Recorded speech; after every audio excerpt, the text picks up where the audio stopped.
Please subscribe our Islamic Scholar IS YouTube channel and turn on the bell icon to be notified every update from Islamic Scholar IS.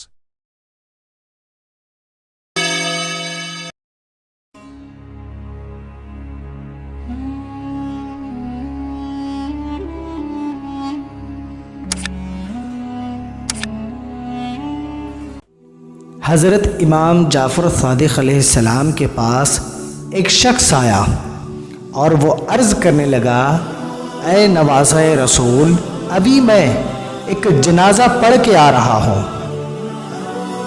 میرا ایک سوال ہے کہ ہماری طرف سے تو پکی تصدیق ہو جاتی ہے کہ روح نکلنے کے بعد انسان مردہ ہو جاتا ہے، روح نکلنے کے بعد انسان مر جاتا ہے، لیکن مردے کو کیسے معلوم ہوتا ہے کہ وہ مر گیا؟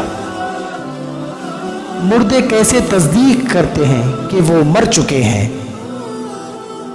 یہ سن کر حضرت امام جعفر صادق علیہ السلام نے ارشاد فرمایا، شروع میں تو مردہ شخص کو یہ احساس نہیں ہوتا کہ وہ مر گیا ہے، وہ خود کو موت کا خواب دیکھتا محسوس کرتا ہے، وہ خود کو روتا نہاتا خبر میں اترتا دیکھتا ہے کہ جس طرح وہ اپنی زندگی میں خواب دیکھتا ہے، اپنی موت کو بھی خواب سمجھتا ہے۔ جس طرح خواب میں مردوں کی شکل اختیار کرنا، جنازہ پڑھنا، قبرستان جانا وغیرہ وغیرہ، جب لوگ اسے غسل دے رہے ہوتے ہیں تو وہ یہ محسوس کرتا ہے کہ میں خواب دیکھ رہا ہوں، کہ میں خواب دیکھ رہا ہوں۔ لوگ اسے غسل دینے کے بعد جنازے کی شکل میں اس کے گھر سے اٹھاتے ہیں، اس کا جنازہ پڑھتے ہیں، تدفین کے لیے قبرستان لے کے چلتے ہیں۔ تب تک وہ اس حوصلے میں رہتا ہے کہ میں خواب دیکھ رہا ہوں کہ جب اسے مٹی کے سپرد کیا جاتا ہے، جب اسے اندھیری کٹوری میں لٹا دیا جاتا ہے، یعنی کہ قبر میں لٹا دیا جاتا ہے، کہ جب وہ مٹی میں ڈھیر ہو جاتا ہے، پھر اسے آہستہ آہستہ یقین ہو جاتا ہے کہ میں مر چکا ہوں۔ اس وقت مرنے والے کو معلوم ہوتا ہے کہ واقعی میں مر چکا ہوں، واقعی میں مردہ ہو گیا۔ چیختا ہے، چلاتا ہے، پکارتا ہے، لیکن افسوس اس وقت اس کی آوازوں کو کوئی نہیں سن پاتا، کوئی نہیں سن سکتا۔ جب ہر کوئی وہاں سے چلے جاتا ہے، وہ زمین کے اندر تنہا رہ جاتا ہے۔ اس کے دوست، اس کے رشتہ دار، اس کے اڑوس پڑوس، یہاں تک کہ اس کے اولاد تک اسے اکیلا وہاں چھوڑ آتی ہے اور اس کے مال کے وارث بن جاتی ہے۔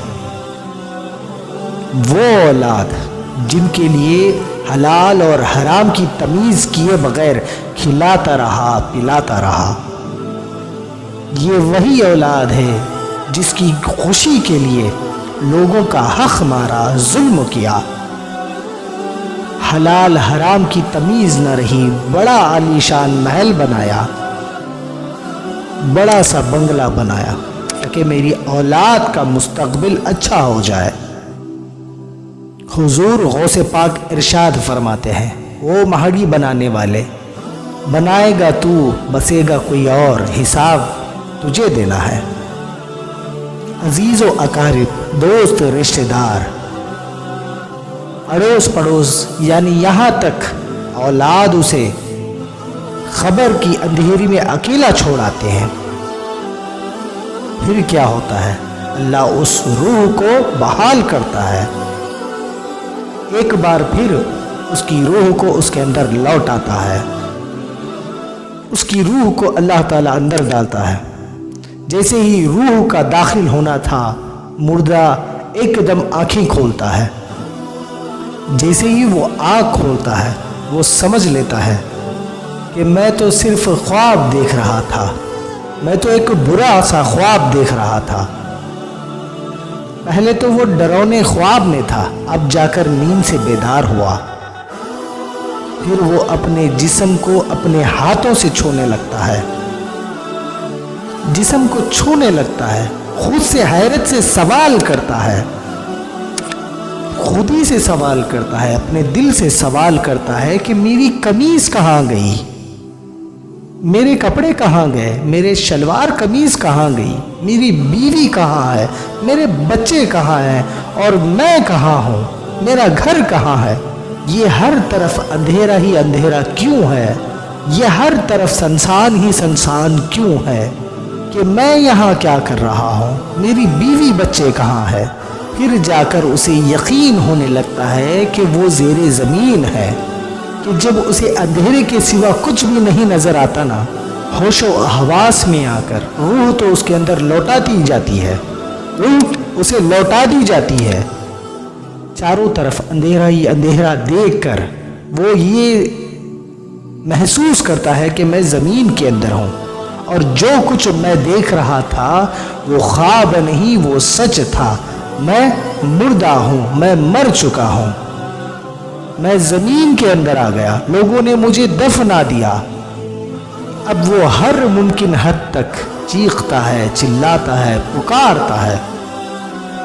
اس کے رشتہ دار جو اسے دنیا میں بچا سکتے تھے، کوئی بھی جواب نہیں دیتا۔ وہ ایک ناقابل یقین خوف سے چیختا ہے، جو اس طرح اپنی زندگی کے دوران اس طرح کبھی بھی محسوس نہیں کیا تھا۔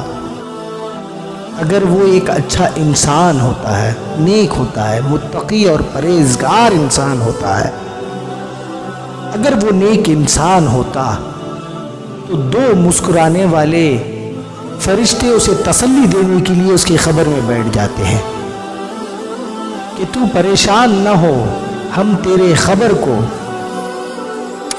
یعنی تیرے گھر کو، حقیقت والے گھر کو روشن کر دیتے ہیں، جنت کی کھڑکیاں تیری خبر کی طرف کھول دیتے ہیں کہ تو پریشان نہ ہو۔ ہم تیری خبر میں پھول اگا دیتے ہیں جن کی خوشبو کی وجہ سے تیری خبر میں عطر پھیلا رہے گا۔ اگر وہ گنہگار ہوتا ہے، برا انسان ہوتا ہے، تو اس کی خبر اس سے مخاطب ہو کے کہتی ہے، خبر کی مٹی اس سے مخاطب ہو کے کہتی ہے، وہ برے انسان، جب بھی تو میرے اوپر چلتا تھا تو مجھے یہ لگتا تھا کہ اس دنیا میں سب سے برا مجھے تو لگتا تھا۔ تجھے معلوم نہیں کہ میں تجھے دن میں کتنی دفعہ یاد کرتی تھی، لیکن تو مجھے دن میں ایک دفعہ بھی یاد نہیں کرتا تھا۔ ساری زندگی تو نے غفلت میں گزار دی، آوارگی میں گزار دی، گناہوں میں گزار دی۔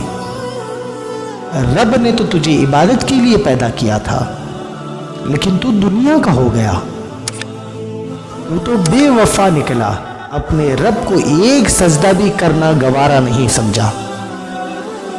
وہ برے انسان، آج تو دیکھے گا میں تیرے ساتھ کیسا سلوک کرتی ہوں۔ اس کے سوال جواب کے بعد خبر اس برے انسان کو اس طرح اسے دباتی ہے، ایک طرف کے پسلیاں دوسری طرف کے پسلیوں سے پیوست ہو جاتی ہے۔ رسول اللہ صلی اللہ تعالی علیہ وسلم ارشاد فرماتے ہیں کہ جب مردے کو خبر کے سپرد کرتے ہیں، یعنی مٹی کے سپرد کرتے ہیں، تو وہ دو صورتوں میں پچھتاتا ہے، دو صورتوں میں پچھتا کر روتا ہے۔